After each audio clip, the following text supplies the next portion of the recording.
Hello everyone, and welcome to Golden Table Talk. I am Deanna Cortez. And I'm your host, Ebony Kendrick. And today we are here with two special guests, Dr. Kimberly Baker and Mr. Byron Tate. So Mr. Byron Tate is current faculty here at the University of Arkansas at Pine Bluff in our Multimedia Communications Department. And Kimberly is a 2004 graduate of the University of Arkansas at Pine Bluff. So we're going to be talking to them today about a very controversial topic. Let's go inside and get started.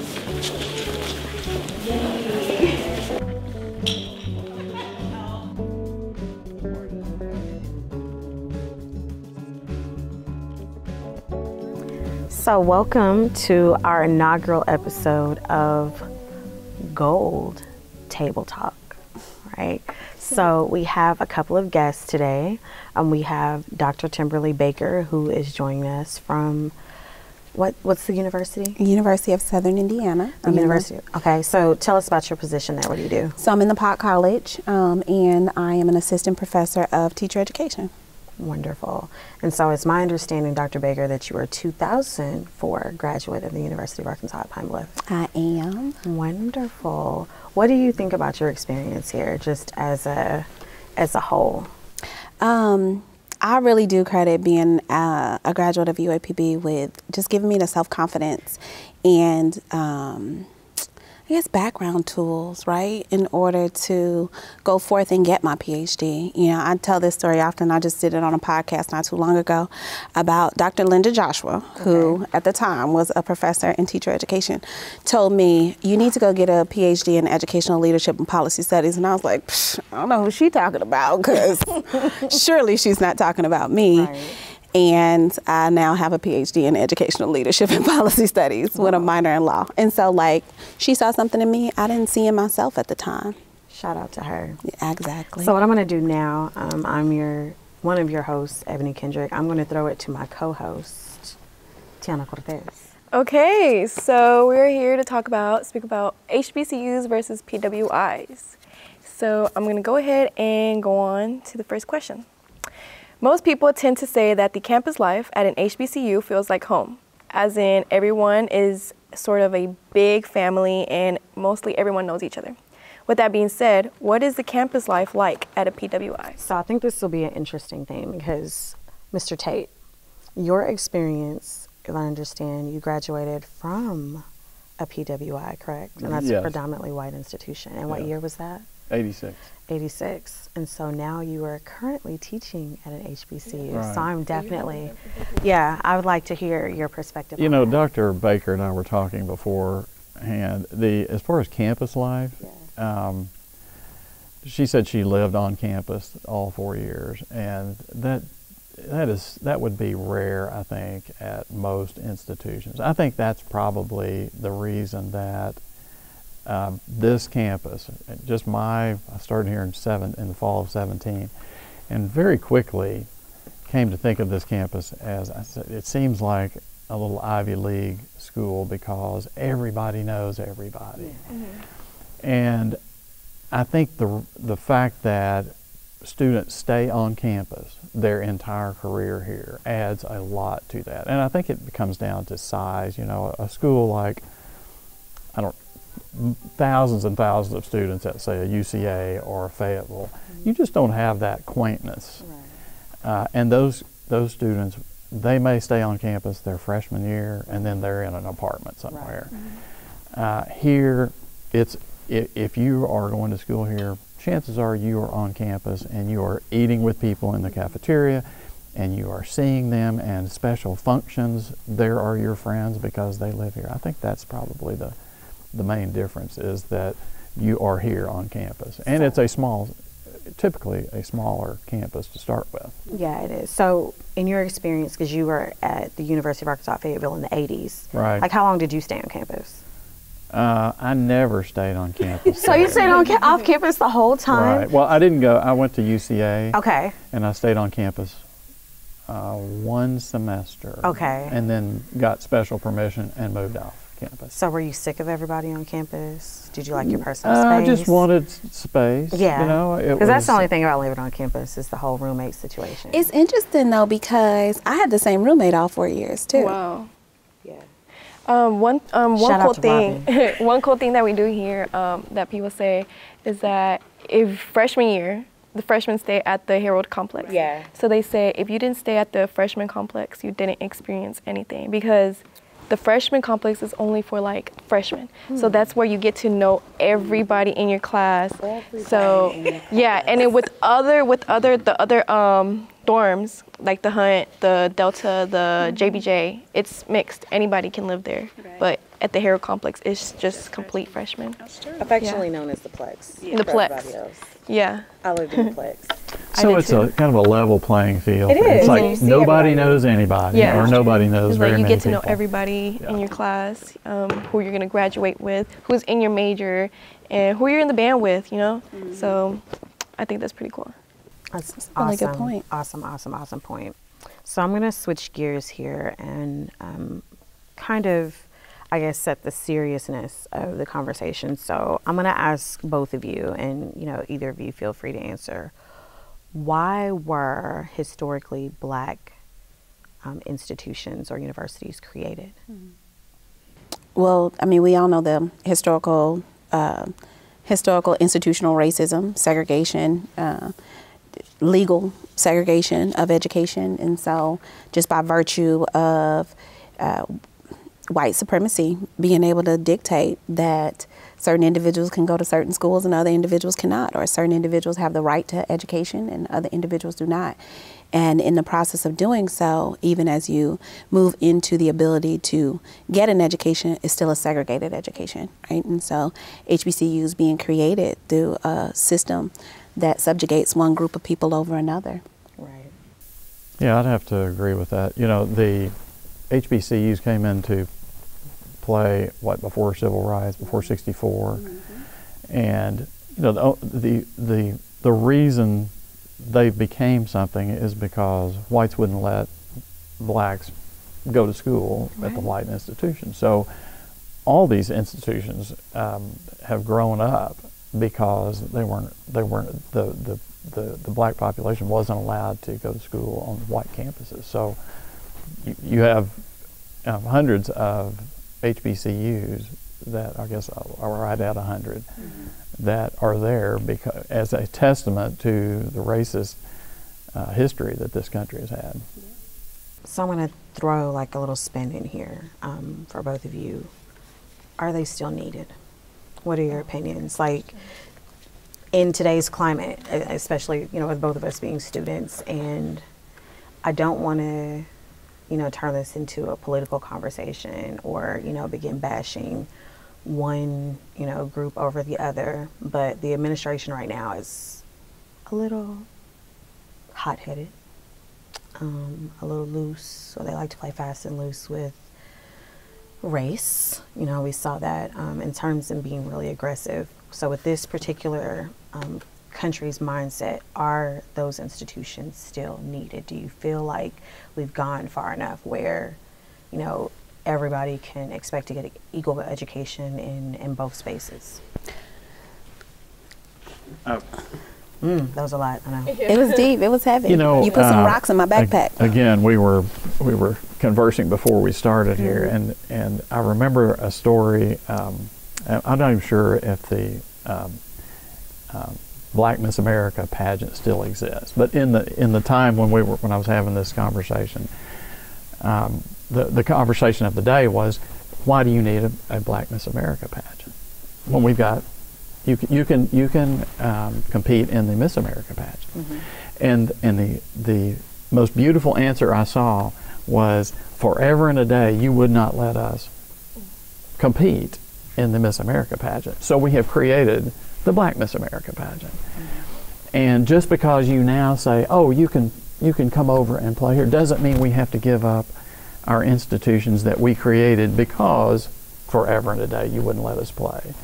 And I think some of that goes into, Dr. Baker has a better answer for this, but I think that some of that comes into play here. It's you can say now that, well, that was the '60s, and you can come to school at our white institutions, so we don't need HBCUs. And I think it's like, again, the reason these things exist is because of the blacks were blocked from, they were excluded from playing in those arenas. And just because maybe on paper it says now you can come to our schools, I don't think that's a reason to kick these institutions to the curb and say, oh, you're no longer needed anymore. And I think it goes much deeper, and Dr. Baker can. Dr. Baker, what do you have to say about this? Well, I was, relating to him earlier about the differences between the types of institutions. And there are students that I have sort of counseled into saying, hey, you probably need,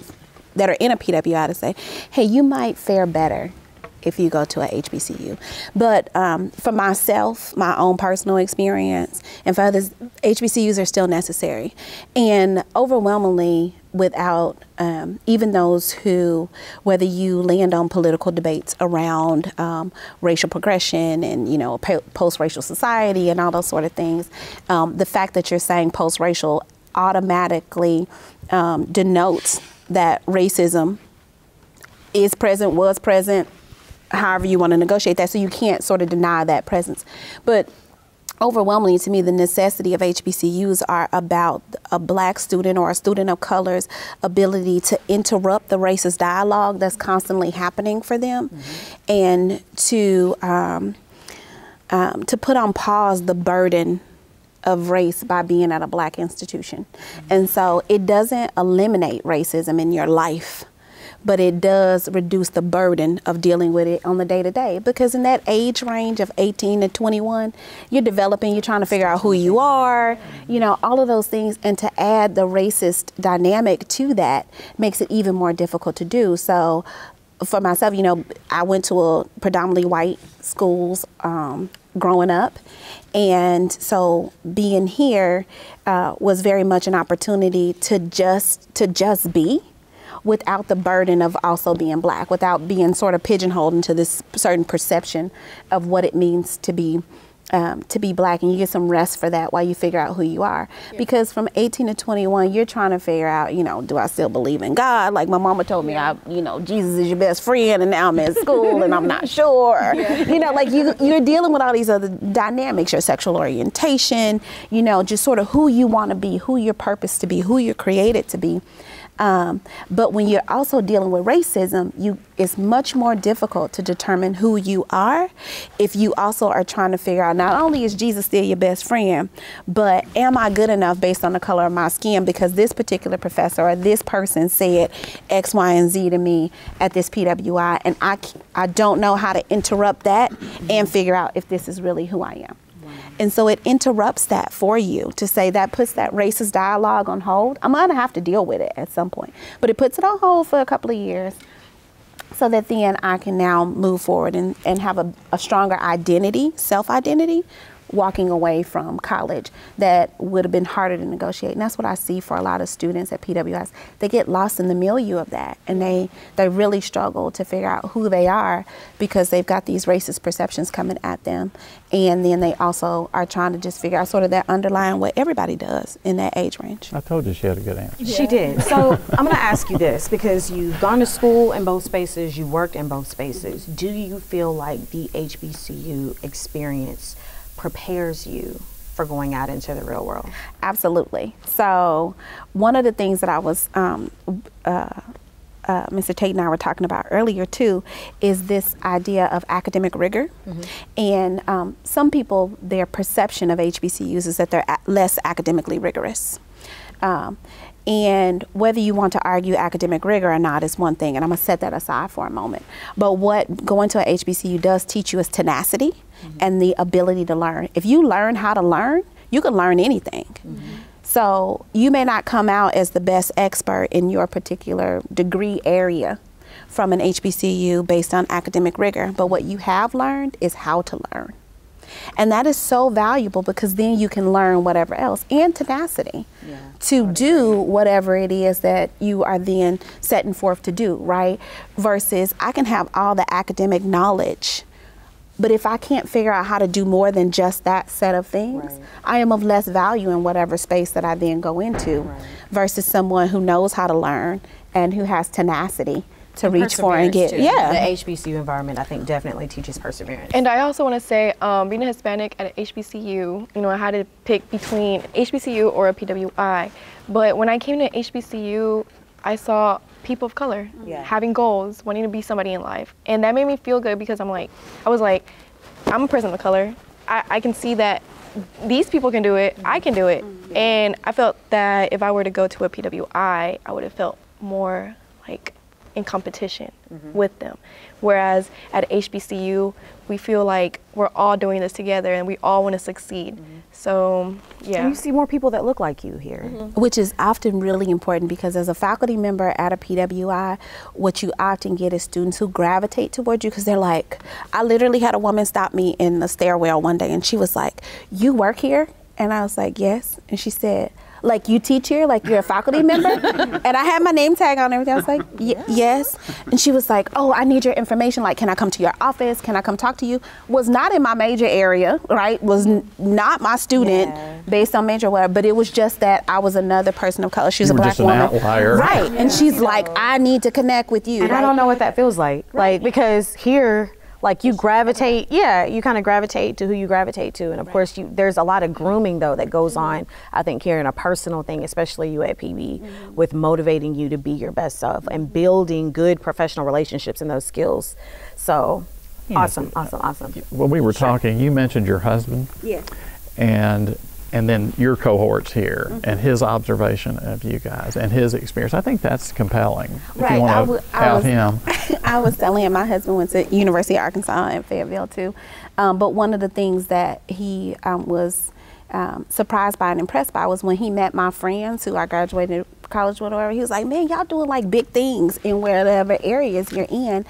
And that was really surprising to him, like, oh yeah, and it sort of changed his dialogue around HBCUs. They're like, oh, people who I know who graduated from HBCUs now, they're like, those are people who are doing stuff because everybody that he meets that I know, that I graduated school with, they doing what they do in big ways.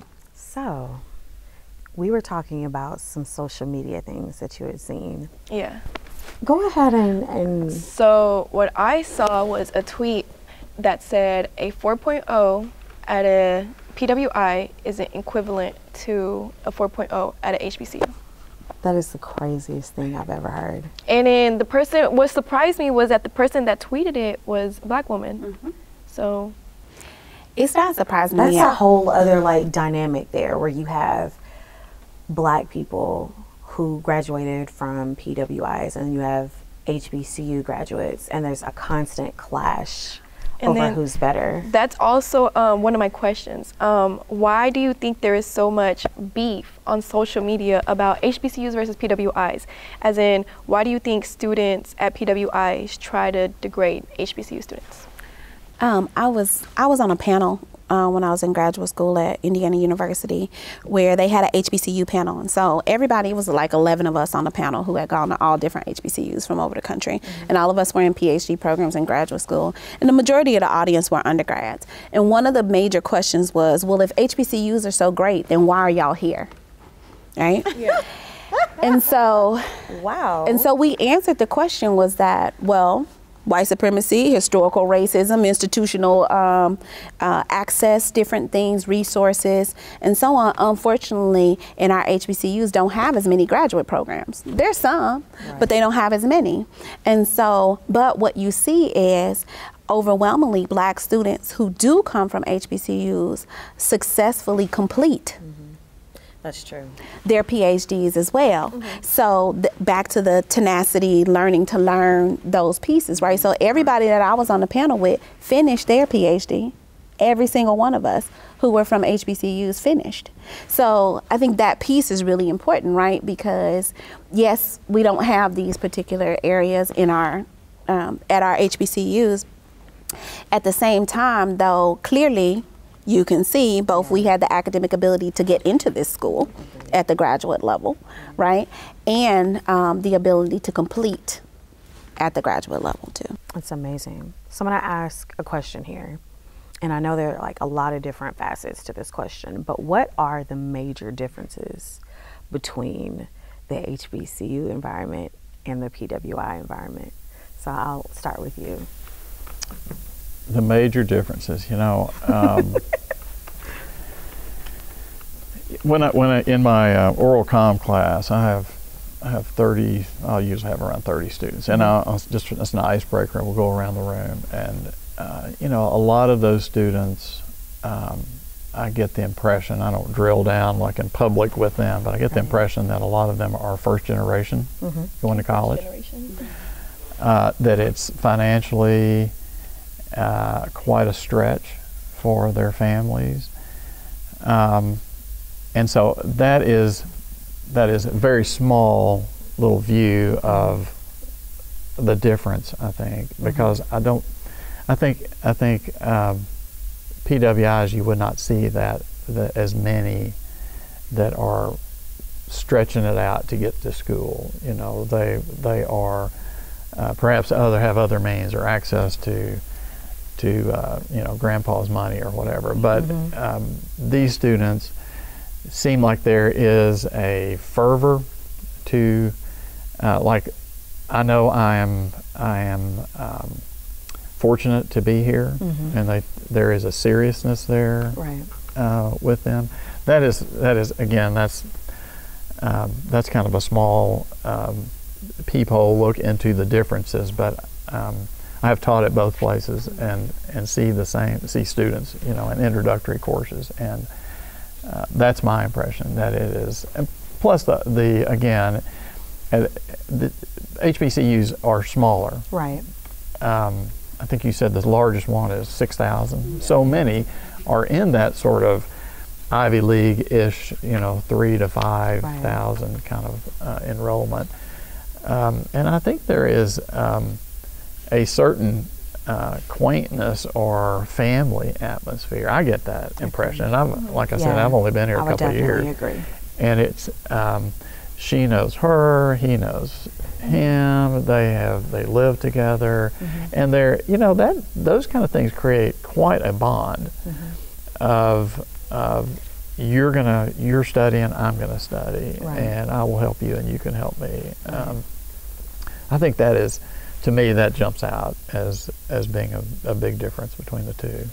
Yeah, I would also say, you know, and this is very much cultural, and that's what I'm going to speak to, is more of the cultural aspects of historically black colleges and PWIs. One is just a sort of communal versus individualistic standpoint, right? And so my experience at HBCU is far more about community, like, okay, y'all, all of us are going to go and do whatever it is, right? We all gonna study. The whole floor is going to this party. The whole, you know what I mean? Like, it's everybody is sort of in this together, and we're supporting each other through the process of matriculation and getting to whatever else it may be. And we never lose that. Right. And even with homecomings, like, we come back and, and it's that the same thing. Right. We took a J1 picture this past homecoming. You know, so so I think that those things are absolutely there. At PWI, my experience is far more individualistic, meaning if you want to study with me, that's fine, but I'm not going to pull you along to also engage or to do whatever it is. And I'm sort of out for self, and self-preservation is much higher culturally at a PWI, both within students and faculty. And so that piece is more challenging, I think, and that's cultural. Some of the other pieces, though, I mean, you know, I was telling him, you know, the HBCU, you get an invocation before everything in the name of Jesus, right? Like, we praying for not, you know, praying the calf for chicken, right? Praying at the football games, right before the basketball, football, all of that, you know. Right. I was a UAPB cheerleader. We prayed the same prayer before every game, you know, like, so it's like indoctrination, like especially with the alma mater. Oh yeah. Like learning and the alma mater. We have freshman year you're required to know the alma mater. Or the Negro National Anthem too. Yes. I thought all black people knew the Negro National Anthem. No. Until I met my husband. Right. I was like, how do you not know the Negro National Anthem? My first introduction with that was at graduation in May. I was like, what is this? See? So that's the thing, and it's like a cultural thing too. And we've been conditioned, you know, being in the HBCU environment. So I have one parent that graduated from HBCU, the other one from a PWI. coincidentally UAPB and the University of Arkansas at Pine Bluff. So you get that, definitely. So we were kind of raised, cultivated in that environment. So when I came to UAPB, it was nothing new. I'm like, oh, it's time to sing? All right, I got it. Right. So like we would hook that up. So that's a really strong, I think, cultural difference between PWIs and HBCUs. Is at a PWI, you might get a moment of silence, but you definitely won't get an invocation. That's true. And we're not going to swag surf either. Or if you do, it's a Unitarian, it's a Unitarian prayer. Moment of silence. Yeah, it's a Unitarian Universalist prayer. It's the family reunion. We do like to party. Right. But we that's true of college But we in general. also take care of business because that's part of that. You know, you get that from step 1, day 1, hour 1 in freshman orientation, is that you need to take care of your business. And so you're kind of propel that. And I definitely get from the individualistic standpoint of, you know, the PWI, you're on your own. You either get it or you don't. So we've had really, really good dialogue and we've had a really good talk. I'm going to close out with one final question. Okay. Controversial. Are you ready? Okay, let's get ready. So I was on Facebook yesterday and I saw this post, and it was something along the lines of 1 year at an HBCU can drastically change your view of your entire K through 12 education. What's your take on that? I think it's true. Why? So one of the reasons why I wanted to go to a HBCU, I went to a predominantly white school. So did I. Right, and there's a group of us, eight black girls at my school, and all of us decided we were going to go to a HBCU. And the counselor at our school, they didn't have applications to HBCUs at our school, although they had these huge files of all these applications, but none of them had literally not one HBCU application in those files. And one of the girls who, at the time, it was a white girl who was dating one of the black boys in our friend group or whatever. And so we're going around the table our senior and telling everybody where we're going to school or whatever, because she asked. And she was like, you guys have gotten such a good education here. Why would you waste it on a black college? Wow. And I remember, I'm not sure what exactly was said to her, but she was no longer invited to the lunch table after that. She lost Okay. her plate at the cookout. Right. She can't come back. Right. She ain't getting no hamburgers. Let me take your cup. You get no Kool-Aid. Right. But I think that's like that particular statement said a lot about perception of HBCUs. And so that sort of erasure of that to say, this is absolutely good enough, because post, graduation, and all of us graduated, all of us have a secondary degree, have a master's degree or PhD or whatever in that group of 8. And there are our counterparts who were also black girls, but did not go to HBCUs, and none of them graduated from college. Like in that first round, some of them have now that we're much older, but in that 4-year stint straight through, none of them did. And so I think it does have the ability, I don't think it erases it, because the research and the work that I do right now, what I publish on and all of that, is very much from a space of my K-12 racialized experiences and things like that. So it doesn't erase it, but it is back to that confidence, ability to learn, tenacity, that it does afford you that. And in K-12, you struggle to know, can I do it, because of the racial microaggressions you're dealing with that's constantly coming at you. Another aspect of that, though, is just what you learned, like the actual content. Right. Like history was altered for us. Right. The souls of black folks, I didn't read till I got to us to learn their history. Yes. We got a few weeks in February with Martin Luther King, with if you were at a really liberal school, Malcolm X. Right. Well, because it diminishes who you are. Right. Like, so you didn't see people that were successful.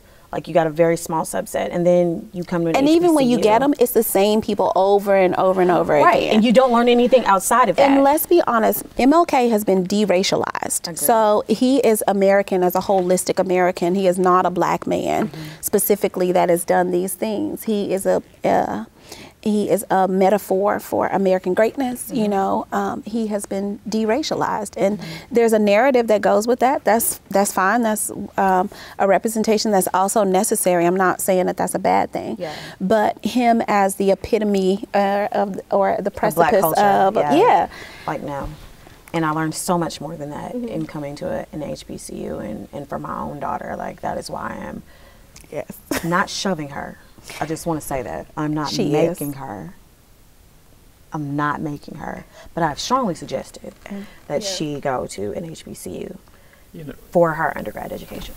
On that same question, we have some friends in town, and 2 girls who are, both are going to school here. They went to a local high school.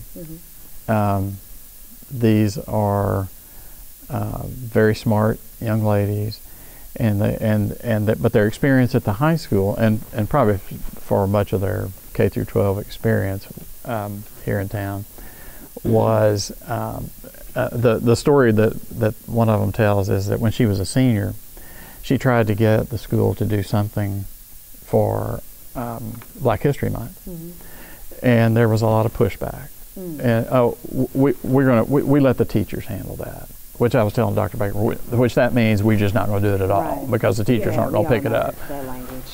So she dug her heels in, and she finally, they did something. I don't know what, an assembly or something. Check in the box kind of thing. Yeah. And so she graduates, and her younger sister comes along. She's not as pushy. She's not as demanding, and they don't do anything. They're just back to their old ways because nobody is there pushing. And so the older one first came here, and she told her mom, she said, I just need a reset. And I thought that just says volumes, because these girls, I would not doubt that they could get into any school they wanted to go to, and they wanted to go here. They didn't want to be far from home for one, but they wanted a reset. They just wanted, as you said, someplace where you can push the pause button for all the racial things that have gone on, because we still live in a very segregated society, a very racist society, and more so today than 3 years ago. You're right. I wanted to add that also K through 12, you have teachers telling students you're not going to be anything in life, you're not going to succeed, don't leave those goals, don't do those.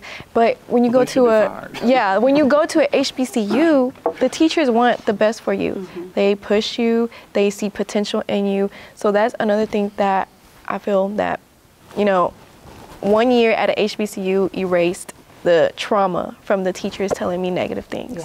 And I hate that there's trauma. I know, and that's the thing. I really hate that there's, a negative connotation with K through 12 education for people of color. But it just goes to show, like, that's why HBCUs were created, and that's why they're still here. So with that said, I think it's time to, cut it short. I don't want to, because this has been an amazing, absolutely. And so I do want to take the time to both thank you, Dr. Baker, and you, Mr. Tate, for your time. I appreciate it. Thank you guys so much. This was a really, really good topic, and the first of many. So I hope to see you both back in some capacity. Well, Diana? It is also my last one, my first and last one. So next time I will probably be a guest. There you go. Yeah. We're definitely going to have you. Bring your flute. My flute, play Flight of the Bumblebee. Flight of the Bumblebee for our entertainment. Well, that's it for this edition of Gold Table Conversations. I'm Ebony Kendrick. I'm Diana Cortez. Take care.